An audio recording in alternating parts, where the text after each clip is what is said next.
जय Malhar news चॅनलच्या सर्व प्रेक्षकांना सपना चौधरीचा नमस्कार।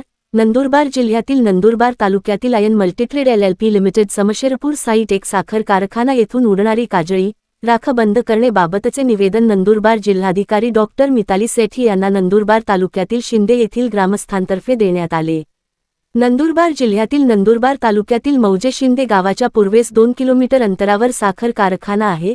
सदर कारखान्याच्या चिमणीद्वारे मोठ्या प्रमाणात काजळी व राखेचे कण परिसरात पसरतात। सदर बाबत 2022 पासून ते आजपर्यंत साखर कारखाना प्रशासनास विनंती निवेदन देण्यात आले।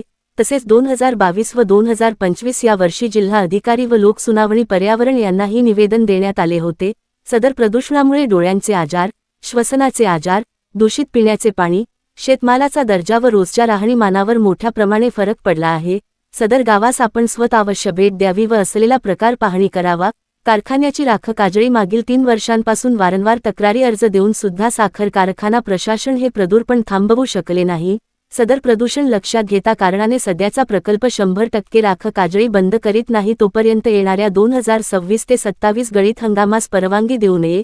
तसेच काम रेटल्यास भविष्यात घडणाऱ्या आपण सर्व जबाबदार राहणार असे जिल्हाधिकारी यांना देण्यात आलेल्या ग्रामस्थांच्या निवेदनात नमूद करण्यात आले आहे। तसेच अर्जाचा विचार करावा। खास करून महिला भगिनी सदर प्रदूषणाबाबत आपल्याशी हितगुज करण्यास इच्छुक असून तरी आपण शिंदे गावास अवश्य भेट द्यावी अशी मागणी करण्यात आली आहे। निवेदनावर शिंदे ग्रामपंचायतचे सरपंच गणेश भील, उपसरपंच उमाकांत पटेल, राजू पाटील, विठ्ठल मुरार पाटील, रमेश पाटील, संजय पाटील यांच्यासह ग्रामस्थांच्या स्वाक्षऱ्या आहेत। सपना चौधरी, जय मल्हार न्यूज, नंदुरबार। शिंद्याहून आलोय। माझे नाव उमाकांत माधव पाटील, उपसरपंच, गाव शिंदे आणि ग्रामस्थ आहे।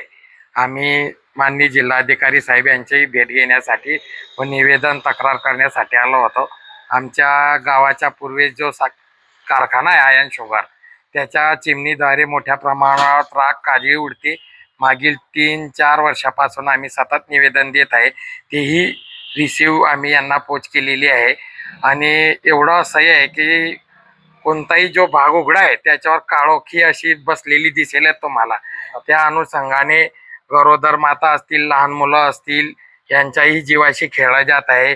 नंतर शेतकऱ्यांच्या मालाचा दर्जा खालावतो आहे आणि पिण्याच्या पाण्याचा प्रश्न असेल तो असेल, सर्व अगदी फार मोठी गंभीर समस्या आहे। त्याबाबत आम्ही मॅडमला निवेदन दिलं। मॅडमांनी सांगितलं की आम्ही SDM मार्फत चौकशी करू आणि गावाला भेट देऊ। काही झालं तर पुढे आम्ही सर्व गावकरी महिला आंदोलनावर बसणार आणि हंगाम बंद पाडणार।